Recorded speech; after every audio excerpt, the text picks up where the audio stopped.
Okay. All right, everyone. Tell me if the sound is on.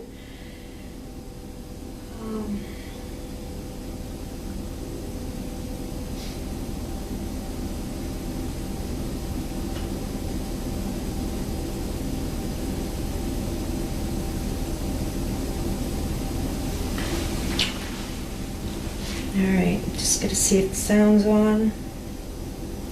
Oh, that's not it. Funny.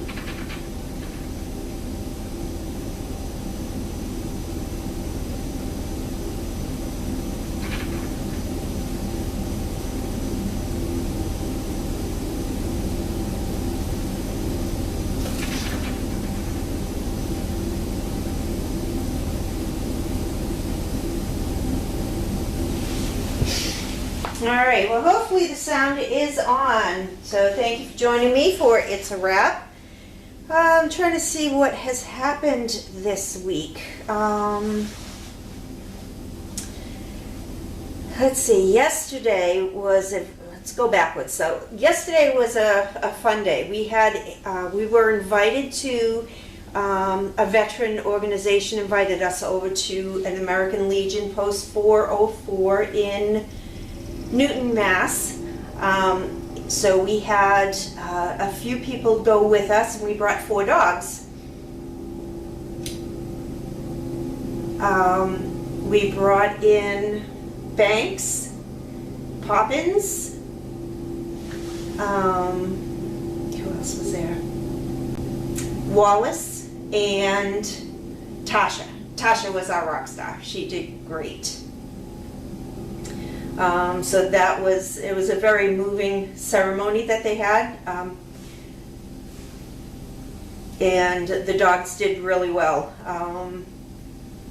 And so Friday, hopefully everybody enjoyed Mystery Day, where it was a compilation of some small videos of the puppies, because everybody loves the pups.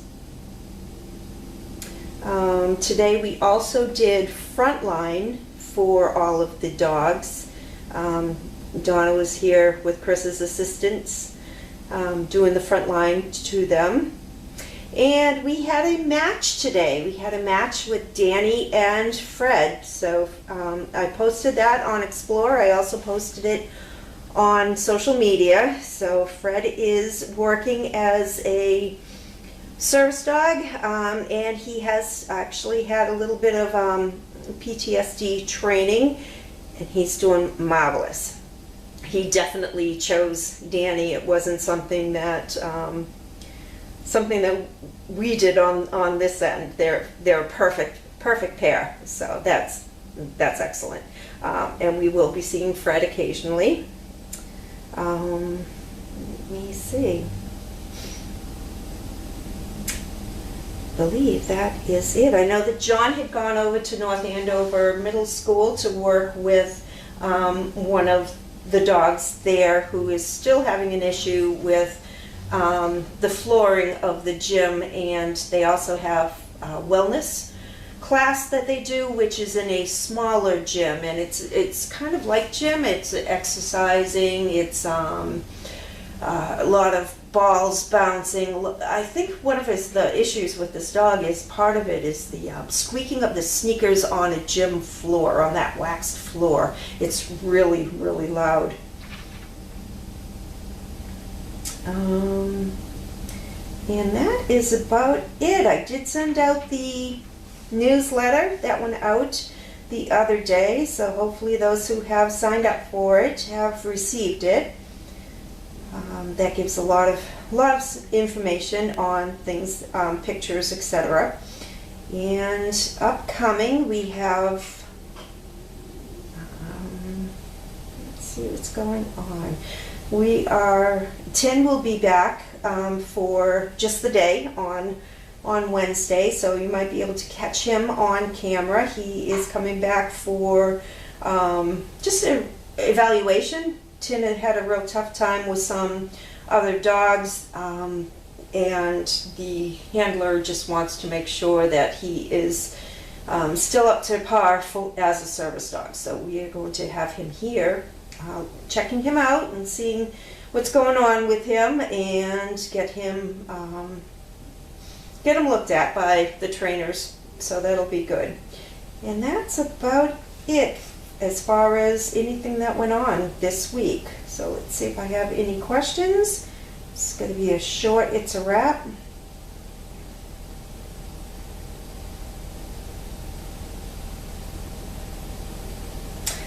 Crafty wants to know, is Fred's recipient a veteran? No, Danny is not a veteran. And that is it. That looks like that's the only question. I'll do another quick refresh.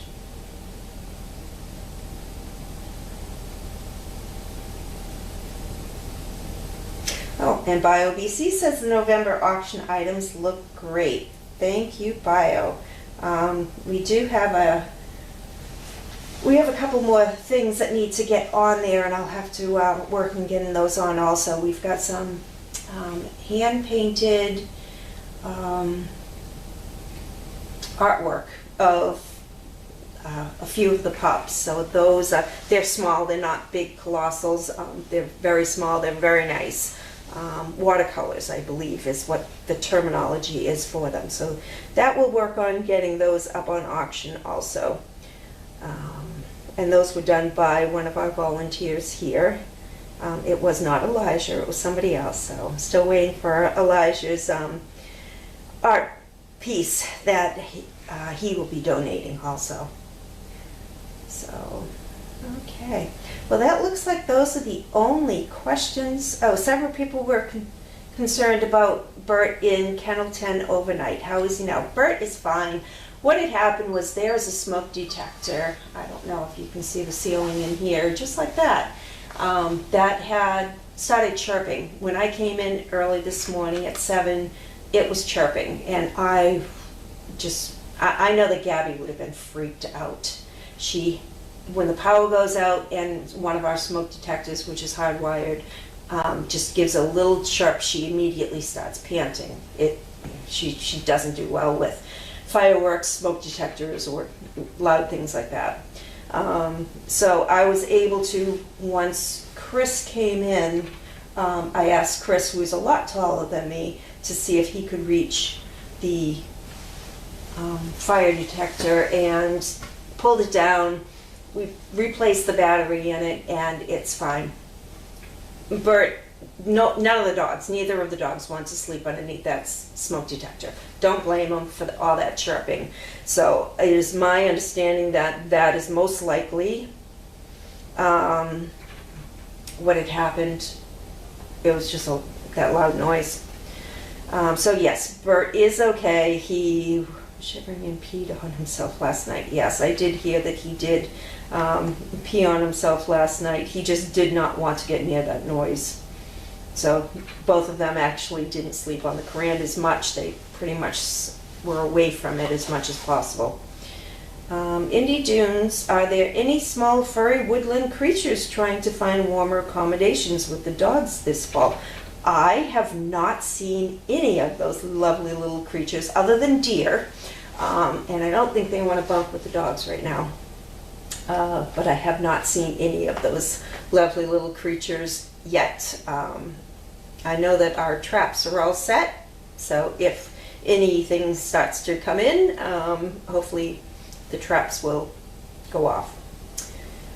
And Fluffy, Lynn, do you intend to have Bianca spayed? Yes, I do intend on having her spayed. She was due for her spay next month because of her IMPA. We had to get her off of her autoimmune suppressants that she's currently on, and unfortunately she went into heat, which she hadn't done since she's had her puppies.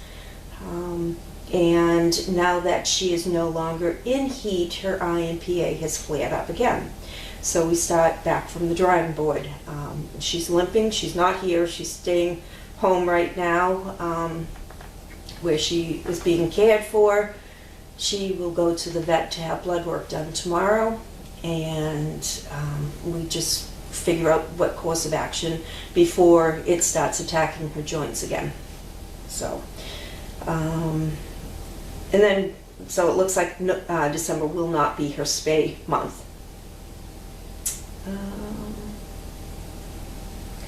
Archie says, will there be no dogs regularly anymore in Ice House? So we're just going to have, all the dogs are in the barn right now.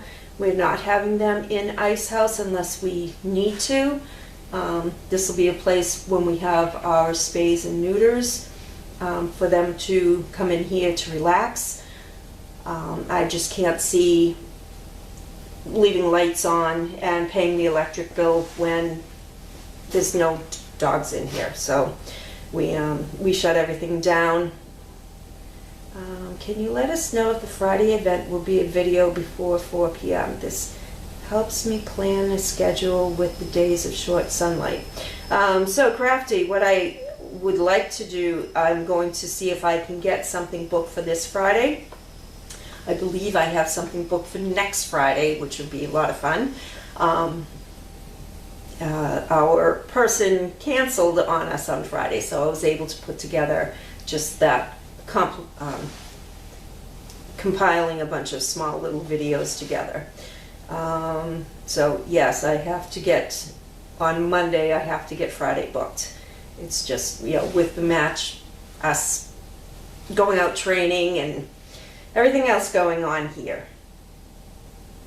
Archie said that the sound of a smoke detector is terrible. Had it in my house. It was nerve-wracking. Yeah, I hate the sound of it because I know exactly what it does to Gabby. I can imagine what it does to a dog that has never heard it in its entire life. Amber wants to know when the puppies will be spayed and neuters. We are starting with neuters. We are starting in December. I will have a list. I'm working with the vet's office right now. We can put a tentative list together as far as the dates that they are scheduled. However, keep in mind that the vet's office is very busy, and a lot of times with the last litter that we had, they would call and say, oh, do you mind if we reschedule Spock? You know, we can do him on this other day because they had an emergency, whatever, come up. And of course, we will move our dates because it's not life-threatening that the dogs get neutered or spayed. So we will move them, we'll bump them to the whatever day. And if they have to change that, I know that we had one dog that was scheduled 3 times before they actually went in to get them altered. So we can actually put it up on the days that they're anticipated on getting altered, but it's not in stone.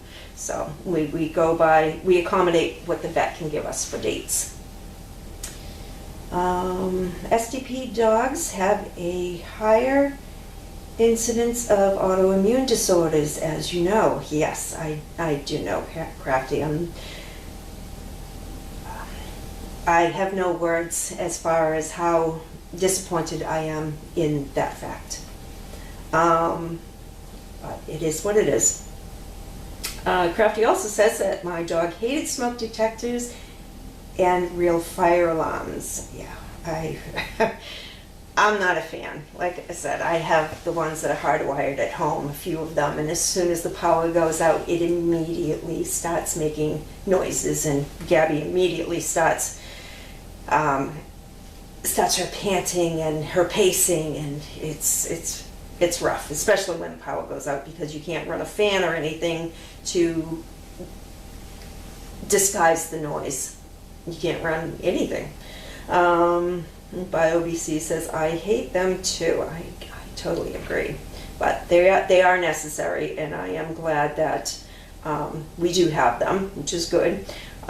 It's just going to have to be one of those things, just like at home, when the clocks change, then our batteries need to change. So we have 2 in, I know we have 2 detectors in the feed room, and those will be looked at. I actually have a thing I can stand on to look at those to see exactly how they're operating, how old they were, and whether or not they need to be replaced.